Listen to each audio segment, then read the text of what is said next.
संध्याकाळची वेळ होती. सूर्य मावळून गेला असला तरी गावात अजूनही दिवसभराच्या श्रमाचा एक मंद उजेड जाणवत होता. पण वत्सला हिच्या आयुष्यात मात्र पहाटेपासूनच एक अनाहूत अंधार दाटून आला होता. तिचे पती रमेश अचानक काळाच्या पडद्याआड गेले होते. एक हृदयविकाराचा तीव्र झटका आणि सर्व काही संपले. वत्सलाच्या हातात आता काहीच नव्हते, फक्त एक फाटक्या संसाराची जबाबदारी आणि तिच्या छातीशी बिलगून रडणारा तिचा 6 वर्षाचा गोंडस मुलगा अद्वैत. पती रमेश हे एका कारखान्यात काम करायचे. त्यांच्या अल्पशा कमाईवर त्यांचे भाड्याचे घर चालायचे, पण आता ते आधारवडच कोसळला होता. दुसऱ्याच दिवशी सकाळी मालकाने सहानुभूती दाखवत तिला 2 महिन्यांचे भाडे भरण्याची मुदत दिली आणि त्याचवेळी भविष्यातील कठोर वास्तवाचा आरसाही दाखवला. वत्सलाबाई, तुम्ही मजबूत राहा, पण आता तुम्हालाच अद्वैतचे भविष्य बनवायचे आहे, तो म्हणाला होता. वत्सला डोळे पुसून उठली. तिच्या डोळ्यातून अश्रू थांबले होते, पण हृदयातील हुंदका तसाच होता. तिने अद्वैतला जवळ घेतले. त्याचा चेहरा तिच्या चेहऱ्यासारखाच निरागस, पण आता त्या निरागसतेवर भविष्याची मोठी चिंता कोरली जाणार होती. तिने एक क्षण पतीच्या फोटोकडे पाहिले आणि स्वतःची शपथ घेतली. रमेश, तुम्ही मला सोडून गेलात, पण मी अद्वैतला एकटी पडू देणार नाही. त्याला जे काही उत्तम देता येईल ते मी देईन. तो डॉक्टर बनण्याची तुमची इच्छा मी पूर्ण करेन. शिक्षण केवळ 10वी पर्यंत झालेले, घरी फक्त गृहिणी म्हणून संसार सांभाळलेली वत्सला आता बाहेरच्या जगात उतरली. सुरुवातीला तिने शेजाऱ्यांच्या घरी धुणी भांडी करायला सुरुवात केली, पण त्यातून जेमतेम 2 वेळच्या जेवणाची सोय होत होती. अद्वैत आता शाळेत जायला लागला होता. त्याच्या पुस्तकांचा, गणवेशाचा खर्च आणि शाळेच्या फीची वाढलेली मागणी तिला सतत खुणावत होती. एके दिवशी एका श्रीमंत घरात काम करताना तिने पाहिले की त्या घरातील महिला जुन्या साड्या आणि कपड्यांना नवीन लेस लावून त्यांना ब्युटीकमध्ये विकत होत्या. वत्सलाच्या डोक्यात कल्पना चमकली. तिने स्वतःचे फाटक्या संसारातील काही पैसे वाचवून एक जुनी हाताने चालवायची शिलाई मशीन खरेदी केली. रात्री धुणी भांडी आणि दिवसा लोकांच्या कपड्यांना बटणे लावणे, साड्यांना पिकोफॉल करणे हे काम तिने सुरू केले. तिच्या जीवनातील वेळापत्रक असे बनले: सकाळी 5 ते 8 2 घरची भांडी घासणे, कपडे धुणे, सकाळी 8 ते 9 अद्वैतला शाळेत तयार करणे आणि त्याला डबा देणे, सकाळी 10 ते संध्याकाळी 5 पर्यंत घराजवळ असलेल्या एका टेलरच्या दुकानात टेलरिंग हेल्पर म्हणून काम करणे, सायंकाळी 5 ते 7 दुसऱ्या 2 घरची स्वयंपाकांची कामे, रात्री 8 ते 11 घरी आल्यावर अद्वैतचा अभ्यास घेणे आणि शिलाई मशिनीवर मिळालेले अतिरिक्त काम पूर्ण करणे. वत्सलेने स्वतःसाठी कधीच नवे कपडे शिवले नाहीत. तिच्या अंगावर नेहमी त्याच जुन्या मळलेल्या साड्या असायच्या. तिचे हात, जे कधी काळी नाजूक होते, आता दगडी झाले होते. हातांना पडलेले भेगाळलेले ओरखडे तिच्या संघर्षाची कहाणी सांगायचे. अद्वैत अभ्यासात हुशार होता. आईचा त्याग तो पाहत होता आणि त्याने मनाशी ठरवले होते की आईच्या डोळ्यातील स्वप्न पूर्ण करायचे.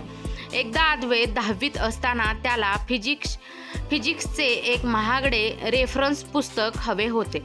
त्याची किंमत सुमारे 800 रुपये होती, जी त्यावेळच्या त्यांच्या परिस्थितीत खूप मोठी होती. अद्वैतने आईला सांगितले नाही, पण त्याने ते पुस्तक एका दुकानात पाहिले आणि घरी येऊन उदास बसला. वत्सलाने त्याला ओळखले. काय झालं बाळा, कशाची चिंता, तिने विचारले. अद्वैतने भीत पुस्तकाची गोष्ट सांगितली. त्याच दिवशी वत्सला दुसऱ्या घरची धुणी भांडीचे काम मिळाले नव्हते. पैसे कमी होते.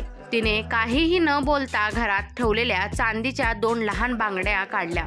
त्या बांगड्या तिला तिच्या आईने दिल्या होत्या. हे तिच्याजवळचे एकमेव मौल्यवान दागिना होता. वत्सला दुसऱ्या दिवशी सकाळी सोनाराकडे गेली. हे घे बाळा, पुस्तक घे, पण एक गोष्ट लक्षात ठेव, हे पुस्तक केवळ कागद नाही, हा तुझ्या आईच्या स्वप्नांचा आणि आता तिच्या शेवटच्या आधाराचा तुकडा आहे. हे बांगड्यांचे मोल तेव्हाच फेडले जाईल जेव्हा तू डॉक्टर म्हणून गरजूंची सेवा करशील. बांगड्या सोनाराच्या तराजूत टाकताना तिचे डोळे पाण्याने भरले होते. अद्वैतने पुस्तक घेतले. त्या पुस्तकाचा वास त्याला केवळ नवीन छपाईचा सुगंध वाटला नाही, तो त्याला त्याच्या आईच्या श्रमाचा आणि तिच्या प्रेमाचा वास वाटला. त्याने पुस्तक छातीशी कवटाळले आणि निश्चय केला की तो आईला कधीही निराश करणार नाही. अद्वैतने दिवसरात्र करून अभ्यास केला. त्याच्या त्यागामुळे त्याच्यात एक वेगळीच ऊर्जा निर्माण झाली होती. 10वीत त्याने बोर्डात प्रथम श्रेणी मिळवली, पण खरा संघर्ष अजून बाकी होता. मेडिकल प्रवेश परीक्षा, नीट आणि पुढील शिक्षणाचा प्रचंड खर्च. वत्सला आता एकटी पडणार नव्हती. तिने आता टेलरिंगचे काम पूर्ण वेळ सुरू केले आणि त्याबरोबरच टिफिन सर्व्हिस सुरू करण्याचा निर्णय घेतला. तिच्या हाताच्या जेवणाची चव अप्रतिम होती. तिने अनेक वेळा उपाशी राहून अद्वैतसाठी प्रवेश परीक्षेच्या फॉर्मची फी भरली. कोचिंग क्लासच्या शुल्काचा पहिला हप्ता भरला. तो दिवस उजाडला. अद्वैतने प्रवेश परीक्षा दिली. जेव्हा निकाल लागला तेव्हा अद्वैतने केवळ परीक्षा उत्तीर्ण केली नव्हती, तर मेरिट लिस्टमध्येही त्याचे नाव झळकले होते. त्याला शहराच्या नामांकित शासकीय वैद्यकीय महाविद्यालयात प्रवेश मिळाला होता. वत्सलाच्या डोळ्यातून आनंदाश्रू वाहू लागले. तिच्या आयुष्यातील सर्वात मोठी इच्छा पूर्ण होणार होती. ती धावत जाऊन अद्वैतला तिने मिठी मारली. बाळा, तू मला वाचवलंस, तू मला जगण्याचं कारण दिलास. पण अद्वैतच्या आयुष्यातील ही पहिली पहाट होती. आता पुढील प्रवास जास्त कठीण होता. भविष्यात हेच शिक्षण आणि मिळालेली श्रीमंती त्याला आईपासून किती दूर घेऊन जाईल याची कल्पना तेव्हा वत्सलाला मात्र नव्हती. वत्सलाने आपल्या सर्व आशा आकांक्षाचा आधारस्तंभ असलेल्या अद्वैतला शहराच्या मोठ्या वैद्यकीय महाविद्यालयात पाठवले. अद्वैतला शासकीय महाविद्यालयात प्रवेश मिळाला असला तरी हॉस्टेलची फी, पुस्तके, प्रात्यक्षिकांचे साहित्य आणि दर महिन्याचा खर्च खूप मोठा होता. वत्सलाने आता टिफिन सर्व्हिसचा पसारा आणखी वाढवला. पहाटे 4 वाजता उठून स्वयंपाकाला सुरुवात करणे आणि रात्री उशिरापर्यंत शिलाईचे काम करणे हा तिचा नित्यक्रम बनला. तिला आता फक्त एकाच गोष्टीची आस होती, तिचा मुलगा डॉक्टर होणार. दुसरीकडे अद्वैतसाठी हे नवीन शहर, हे महाविद्यालय एक पूर्णपणे वेगळे जग होते. हॉस्टेलमध्ये त्याचे मित्र उच्चभ्रू कुटुंबातील होते. त्यांचे राहणीमान, त्यांचे कपडे, महागडे स्मार्टफोन आणि सतत पार्ट्यांचे आयोजन हे सर्व अद्वैतने पाहिलेले नव्हते. तो शांत आणि अभ्यासू असला तरी त्याला स्वतःच्या गरिबीची जाणीव टोचायला लागली. पहिली 2 वर्षे अद्वैतने स्वतःला फक्त अभ्यासात गुंतवून ठेवले. आईशी तो नियमितपणे फोनवर बोलत असे. आई, तू काळजी करू नकोस, मी चांगला अभ्यास करतोय, तू स्वतःची काळजी घे, तो म्हणायचा. पण 3ऱ्या वर्षापासून गोष्टी बदलू लागल्या. अद्वैतला हॉस्टेलमध्ये ग्रामीण म्हणून चिडवले जाई, कारण त्याचे कपडे जुने असत आणि तो महागड्या कॅफेऐवजी हॉस्टेलच्या मेसमध्ये जेवण करायचा. एके दिवशी त्याच्या मित्रांनी त्याला नवीन लेक्चर्ससाठी चांगला लॅपटॉप घेण्याचा आग्रह धरला. अद्वैतने आईला फोन केला. त्याची भाषा आता पूर्वीसारखी हळवी नव्हती. त्यात एक प्रकारचा हक्क आणि अधीरता होती. आई, मला तातडीने 15,000 रुपये पाठव. लॅपटॉप गरजेचा आहे. इथे सगळे मित्र लॅपटॉपने अभ्यास करतात, नोट्स घेतात. वत्सला भांडी घासत होती. तिने हात पुसले आणि फोन घेतला. बाळा, एवढे पैसे एकदम कसे जमवणार मी या महिन्याची फी भरली आहे ना. अद्वैत चिडला. आई, तू डॉक्टर बनवते आहेस ना मला, हे लक्षात ठेव. तू काय पैसे वाचवत बसली आहेस? लवकर व्यवस्था कर. मला माझ्या मित्रासमोर लाज वाटते. वत्सलाच्या डोळ्यात पाणी आले. लाज वाटते हा शब्द तिच्या हृदयात बाणासारखा घुसून गेला. पण तिने काहीही न बोलता दुसऱ्याच दिवशी तिच्याकडील जमापुंजी आणि शेजाऱ्यांकडून थोडेसे उसने घेऊन त्याला पैसे पाठवले. वत्सलाच्या कामाच्या ठिकाणच्या लोकांनाही तिची वाढलेली धावपळ दिसू लागली. ती आता दररोज रात्री 2-3 तास कमी झोपत होती.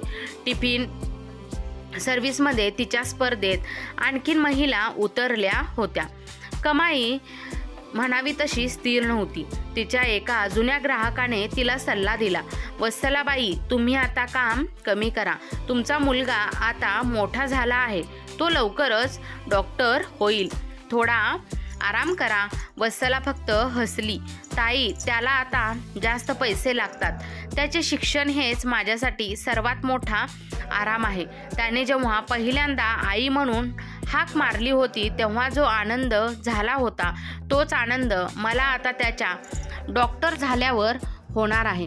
5 वर्षाच्या काळात वत्सलाची त्वचा सुकून गेली होती.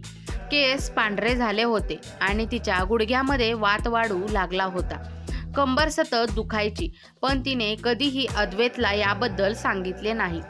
जेव्हा तो फोन करायचा तेव्हा ती उत्साहाने बोलायची, मी एकदम ठीक आहे, तू फक्त तुझ्या अभ्यासाकडे लक्ष दे. अद्वैतने अंतिम वर्षात प्रवेश केला. आता तो डॉक्टर बनण्याच्या जवळ होता.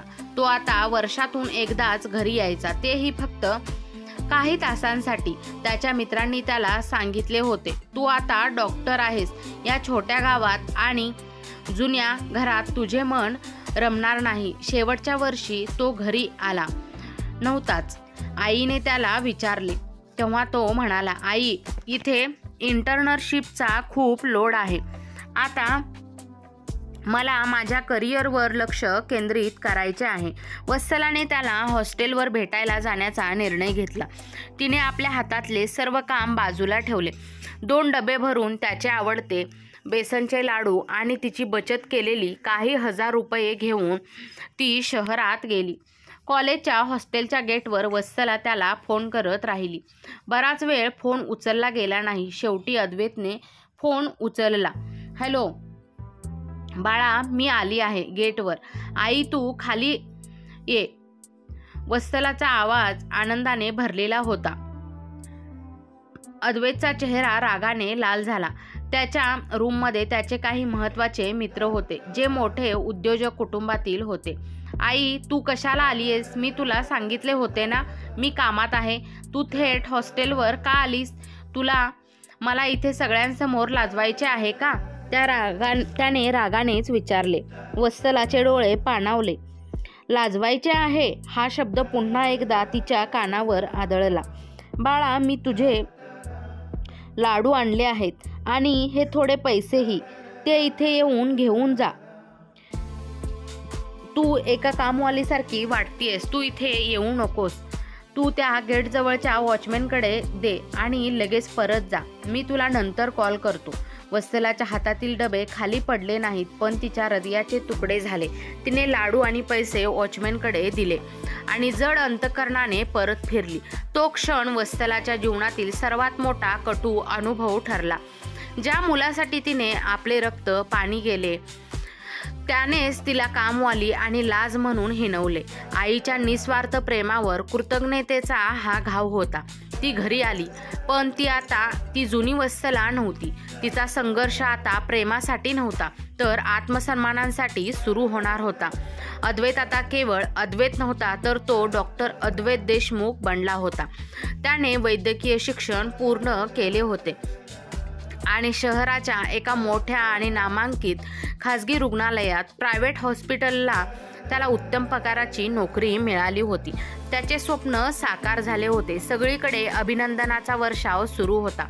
अनेक जुने नातेवाईक ज्यांनी वत्सलाच्या संघर्षाच्या काळात कधी तोंड दाखवले नव्हते, ते आता मिठाई घेऊन घरी येऊ लागले. वत्सलाने अत्यंत शांतपणे आणि अभिमानाने सर्वांचे स्वागत केले.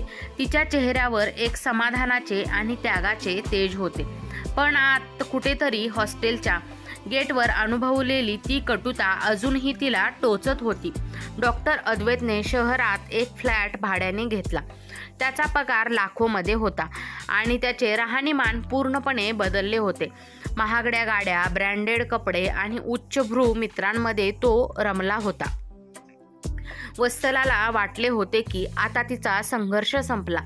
आता ती सुखाची 2 घास खाईल. एके दिवशी वत्सलाने ठरवले, आता पुरे. मी अद्वैतला त्याच्या फ्लॅटवर राहायला घेऊन जाते. त्याला माझ्या हातचे जेवण खायला मिळेल आणि मलाही आराम मिळेल. वत्सलाने तिची टिफिन सर्व्हिस आणि शिलाई मशीनचे काम पूर्णपणे थांबवले. तिने भाड्याचे घर सोडले, जुने सामान एका शेजाऱ्याकडे ठेवले आणि 2 बॅगा घेऊन ती अद्वैतच्या फ्लॅटवर पोहोचली. फ्लॅट बाहेरून खूप आलिशान दिसत होता. वत्सलाने दरवाजा वाजवला. डॉक्टर अद्वैतने दार उघडले. समोर आईला पाहून त्याच्या चेहऱ्यावरचा आनंदच उडाला होता. तो आनंद नव्हे तर चिंतेची एक रेषाच उमटली. आई, तू अचानक इथे? हो बाळा, मी ठरवले आता मी इथेच राहायला येणार. तुझा पगार चांगला आहे. आता आपण एकत्र राहू आणि तू माझ्या डोळ्यांसमोरही असशील. वत्सलाने आता आत येण्याचा प्रयत्न केला. अद्वैतने दाराला आधार दिला आणि तिला आत येऊच दिले नाही. आई, पण मी तुला सांगितलं नव्हतं का तू इथे कशाला आलीस? वत्सलाला काहीही कळेना. काय झालं बाळा? मी आई आहे तुझी. अद्वैतने आजूबाजूला पाहिले. त्याचे मित्र आता त्याला भेटायला येत होते. त्याच्या मनात स्वतःच्या स्टेटसची भीती होती. तो हळू आवाजात पण कठोरपणे म्हणाला, आई, हे बघ, मी आता मोठा डॉक्टर आहे. हा फ्लॅट माझ्या स्टँडर्डनुसार आहे. मी लवकरच माझ्या बॉसच्या मुलीशी लग्न करणार आहे. माझी एक इमेज आहे. तू माझ्यासोबत राहू शकत नाहीस. वत्सला स्तब्ध झाली. काय म्हणालास तू? लग्न? तू मला सांगितलेही नाहीस. ते मी नंतर सांगणार होतो, पण मुद्दा तो नाही. मुद्दा हा आहे की तू इथे नको आहेस मला. अद्वैत पुढे म्हणाला, तू राहायला आलीस तर माझ्या घरी भांडी कोण घासणार? तू इथे आलीस तर माझ्या नवीन कुटुंबाला काय वाटेल? तू जर माझ्यासोबत राहिलीस तर ते माझ्या ग्रामीण भागातील पार्श्वभूमीवर बोटे ठेवतील. माझ्या करिअरला धक्का लागेल. वत्सलाचे डोळे अश्रूंनी भरले. तिने भांडी घासली, कपडे धुतले, उसनं घेतलेले, उपाशी राहिली, आपले दागिने विकले, फक्त याच एका क्षणासाठी, मुलाच्या तोंडातून माझ्या करिअरला धक्का लागेल हे ऐकण्यासाठी. बाळा, मी तुझ्यासाठी कोण आहे? मी फक्त काम करणारी बाई आहे. मी तुझी आई नाही. अद्वैतने तिच्या हातातील बॅगा बाजूला ठेवल्या आणि तिच्या हातात 5,000 रुपयांचा नोटांचा एक बंडल कोंबले. आई, मी दर महिन्याला तुला हे पैसे पाठवत जाईन. तू तुझ्या जुन्या घरी परत जा आणि आराम कर. तुला आराम करण्यासाठी मी डॉक्टर झालो आहे. तू इथे राहून मला त्रास देऊ नकोस. त्याने दरवाजा उघडा ठेवला. तू शांतपणे निघून जा. वत्सलाच्या डोळ्यातून अश्रू अचानक थांबले. तिचे अश्रू थांबले कारण तिला आता अश्रू ढाळायला लाज वाटू लागली होती. कृतज्ञ मुलासमोर आता रडण्यात काहीच अर्थ नव्हता. तिने अद्वैतच्या हातातील ते पैसे घेतले आणि त्याच्या तोंडावर फेकले. डॉक्टर अद्वैत देशमुख, हे बघ, मी तुला आराम करण्यासाठी डॉक्टर नाही बनवले. मी तुला माणुसकी आणि कर्तव्य शिकवण्यासाठी डॉक्टर बनवले होते. पण तू शिकला नाहीस. तू फक्त एक स्वार्थी आणि भावनाशून्य डॉक्टर बनलायस. वत्सलाने बॅगा उचलल्या. तिचा पाय आजही दुखत होता, पण तिच्या आत्मसन्मानाने तिला एक नवी शक्ती दिली. मी आज तुझ्या दारातून बाहेर जात आहे, पण लक्षात ठेव, मी भिकारी म्हणून जात नाहीये, तर तुझ्या कृतज्ञतेतून मुक्त झालेली आई म्हणून जात आहे. मला तुझ्या पैशांची गरज नाही. तुझ्या या लाखो रुपयांच्या कमाईपेक्षा माझा स्वाभिमानाचा घास जास्त मौल्यवान आहे. वत्सलाने दारातून बाहेर पाऊल ठेवले आणि अद्वैतने तात्काळ दरवाजा बंद केला, जसे की त्याने बाहेरची कोणीतरी घाणेरडी गोष्ट घरात येऊ दिली नव्हती. रस्त्यावर सायंकाळच्या गर्दीत वत्सला एकटी उभी होती. हातात 2 बॅगा, डोळ्यात एकही थेंब पाणी नाही, पण हृदयातील जखम खूप खोल होती. तिच्या आयुष्यातील सर्वात मोठा आधारस्तंभ आज कोसळला होता. आता ती कुठे जाणार होती? जुने घर सोडले होते, काम बंद केले होते. तिला आठवण झाली पतीच्या मृत्यूनंतर तिने स्वतःशीच केलेली शपथ, मी एकटी पडू देणार नाही. तिने स्वतःचे अश्रू पुसले. ठीक आहे, जर माझ्या मुलाला माझी गरज नाही तर मी माझ्यासाठी काहीतरी करेन. मी कोणावरही अवलंबून राहणारच नाही. ज्या शहरात तिला मुलाने कामवाली म्हणून हिणवले, त्या शहरात तिने आता एक नवीन संघर्ष सुरू करण्याचा निर्णय घेतला. हा संघर्ष फक्त जगण्यासाठी नाही, तर एका आईच्या तुटलेल्या आत्मसन्मानाला पुन्हा उभे करण्यासाठी होता. तिने बस स्टॉपकडे पाहिले आणि एका अनामिक शक्तीने ती पुढे चालू लागली. आता ती एकटी होती, पण तिने हातातून फेकलेल्या पैशांपेक्षा तिच्या मनात असलेला स्वाभिमान मोठा होता. डॉक्टर अद्वैतने दार बंद केल्यानंतर वत्सला 2 तास एका बागेत बसून राहिली. तिच्या मनात कोणतेही वैफल्य, निराशा नव्हते, तर एक शांत, तीव्र निर्णय होता. ती स्वतःशीच म्हणाली, आता मला अद्वैतला दाखवून द्यायचे आहे की आई हे पद केवळ सेवा करण्यासाठी नाही, तर स्वतःच्या पायावर उभे राहून सन्मानाने जगण्यासाठी आहे. मी त्याच्यावर उपकार केले नाहीत, ते माझे कर्तव्य होते. आता मी माझ्यासाठी जगणार. वत्सलाच्या मनात एकच गोष्ट होती, टिफिन सर्व्हिस. तिने कॉलेजच्या विद्यार्थ्यांसाठी 5 वर्ष उत्कृष्ट जेवण बनवलेच होते. लोकांना तिची चव आवडली होती. तिने आपली जुनी शिलाई मशीन आणि दुसऱ्या शेजाऱ्यांकडे ठेवलेले थोडेसे भांडी सामान परत आणले. तिने एका मध्यमवर्गीय वस्तीत एक लहान भाड्याची खोली घेतली. खोली छोटी होती, पण तिच्यात एक छोटीशी स्वयंपाक करण्याची जागा, किचन होती. तिच्याकडे सुरुवातीला भांडवल नव्हते. तिने आपल्या जुन्या ग्राहकांशी संपर्क साधला. एका जुन्या दयाळू बाईने तिला भांडी दिली. सिलेंडरसाठी थोडे पैसे उसने दिले. तिने आपल्या नवीन व्यवसायाला नाव दिले, वत्सला किचन. वत्सलाने सकाळी पुन्हा 4 वाजता उठून काम सुरू केले, पण यावेळी तिच्या कामामागे मुलाच्या शिक्षणाचे दडपण नव्हते, तर आत्मसन्मानाची प्रेरणा होती. सुरुवातीला तिने फक्त 10 टिफिन बनवले, पण तिच्या हातच्या जेवणाची चव, पदार्थाची शुद्धता आणि तिच्या कामातील स्वच्छता, त्यामुळे वत्सला किचनची जाहिरात तोंडीच होऊ लागली. शुद्धता. ती नेहमी उच्च दर्जाच्या तेलाचा आणि मसाल्यांचा वापर करायची. जे आपल्या मुलाला खाऊ घालू तेच ग्राहकांना, हे तिचे तत्व होते. प्रेम. तिच्या जेवणात केवळ मसाले नव्हते, तर ते बनवण्यामागे असलेले निस्वार्थ प्रेम होते. निष्ठा. तिने कधीही कामात कसूर केली नाही. गुडघे दुखत असले तरी ती स्वयंपाक करायचीच. एका वर्षात तिने तिच्या टिफिनची संख्या 100 पार केली. तिची लहान खोली आता अपुरी पडू लागली. तिने शेजारची मोठी खोली भाड्याने घेतली आणि 2 गरजू महिलांना कामावर ठेवले. तिने स्वतःचे एक छोटे दुकान उघडले, जिथे लोक वत्सला किचनमधून ताजे जेवण घेऊन जाऊ शकत होते. वत्सला आता एक यशस्वी उद्योजिका बनली होती. तिच्या चेहऱ्यावर आता श्रमामुळे आलेला थकवा दिसत नव्हता, तर यशाचा आत्मविश्वास दिसत होता. तिने साधी साडी नेसणे सोडले नाही, पण आता ती स्वच्छ आणि व्यवस्थित असायची. तिच्या बोलण्यात एक अदब होती. वत्सलाची कहाणी आता शहरात पसरू लागली होती. एका डॉक्टर मुलाच्या आईने मुलावर अवलंबून न राहता स्वतःच्या हिमतीवर हे यश मिळवले. अशा चर्चा लोकांना प्रेरणा देत होत्या. तिकडे डॉक्टर अद्वैत देशमुखच्या जीवनात सर्व काही बाहेरून चांगले दिसत असले तरी आतून तो पोकळ होत चालला होता. त्याने ज्या बॉसच्या मुलीशी लग्न केले होते, तिच्याशी त्याचे पटत नव्हते. भावनिक पोकळी आईला घराबाहेर काढल्यापासून त्याला सतत एक अपराधीपणाची भावना खातच होती. रात्री त्याला शांत झोप लागत नव्हती. व्यावसायिक अपयश, केवळ पैशाच्या मागे धावल्यामुळे त्याने रुग्णांशी भावनिक नाते जोडलेच नाही. त्याच्या हातून एक मोठी चूक झाली, ज्यामुळे त्याला रुग्णालयातील आपले पद गमवावे लागले होते. कौटुंबिक दुरावा. त्याची पत्नी आणि सासरचे लोक त्याला त्याच्या अपयशासाठी सतत हिणवत होते. त्याचे वैवाहिक जीवन धोक्यात आले होते. डॉक्टर अद्वैतचे आयुष्य आता ध्येयहीन झाले होते.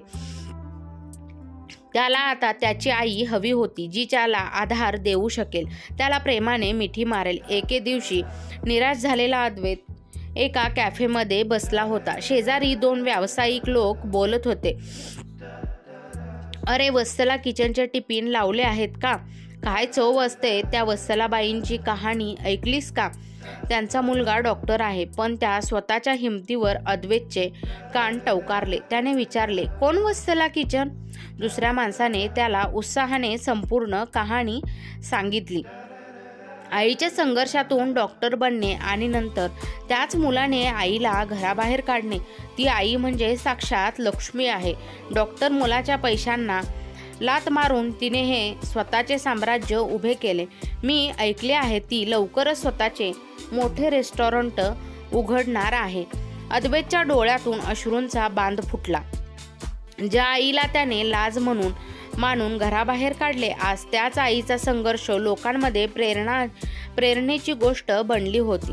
तो धावत घरी गेला आणि त्याने जुने फोटो काढले. आईने त्याच्या पुस्तकांसाठी विकलेल्या बांगड्या त्याला आठवले.